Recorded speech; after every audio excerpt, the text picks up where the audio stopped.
ఒక ORS ban చేయడానికి పోరాటాలు చేయాల్సి వస్తుంది ఇండియాలో. జపాన్ ఫుడ్ సేఫ్టీ విషయంలో ఎంత స్ట్రిక్ట్ గా ఉంటుంది తెలుసా? ప్యాకేజింగ్ మీద ఇమేజ్ కూడా ఎగ్జాక్ట్ గా లోపల ప్రోడక్ట్ ఏదైతే సైజ్, ఏదైతే కలర్, ఏదైతే షేప్ ఉందో ఆ ఇమేజ్ కూడా అదే కలర్, అదే సైజ్, అదే షేప్ లో ఉండేటట్టు చూసుకుంటుంది. కొంచెం అటు ఇటు అయినా సరే అది ఇల్లీగల్ సెల్ చేయడం. నేను జపాన్ వెళ్ళి చూడలేదు, కానీ జపాన్ వెళ్ళిన ఇన్ఫ్లుయెన్సర్ ఆకాంక్ష మోన్గా వీడియోలో చూసా. బట్ నేను ట్రావెల్ చేసిన కంట్రీస్ అన్ని కూడా ఫుడ్ విషయంలో చాలా స్ట్రిక్ట్ గా ఉంటాయి. ఇండియాలో పిల్లలు తాగే పాలకి డిమాండ్ ఏమో ఇంత ఉంది, రిక్వైర్మెంట్ ఏమో ఇంత ఉంది, కానీ సప్లై ఇంత ఉంది. కానీ అందరికీ 6ంటికి పాల ప్యాకెట్లు వచ్చేస్తాయి. ఎట్లా? కల్తీ పాలు. పన్నీర్ వస్తుంది, పెరుగు వస్తుంది, అన్ని వచ్చేస్తాయి. ఇంత పన్నీర్ వేసి ఏదో డిష్ చేస్తాడు, 50 రూపాయలకు అమ్ముతాడు. ఎట్లా అమ్ముతున్నాడు రా అంటే కల్తీ. స్ట్రీట్ ఫుడ్ గురించి అయితే నేను చెప్పలేను అయ్యా, జస్ట్ అలా నడుచుకుంటూ వెళ్ళి నీకే అర్థమైంది. వాళ్ళ గురించి గట్టిగా మాట్లాడితే వాళ్ళ పొట్ట కొడుతున్నా.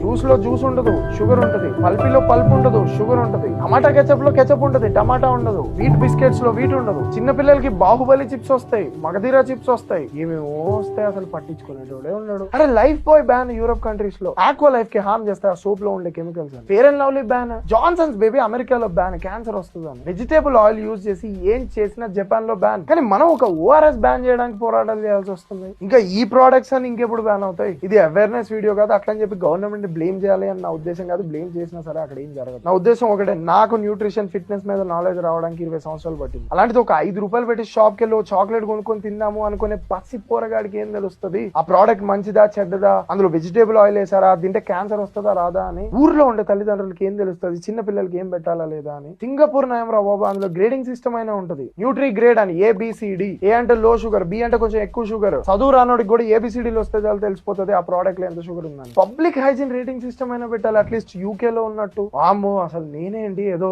ఇప్పుడు చెప్పంగానే రేపు అయిపోయేటట్టు ఏమేమో ఆలోచిస్తున్నాయి. ఇవన్నీ కావు, కానీ కట్ చేయి.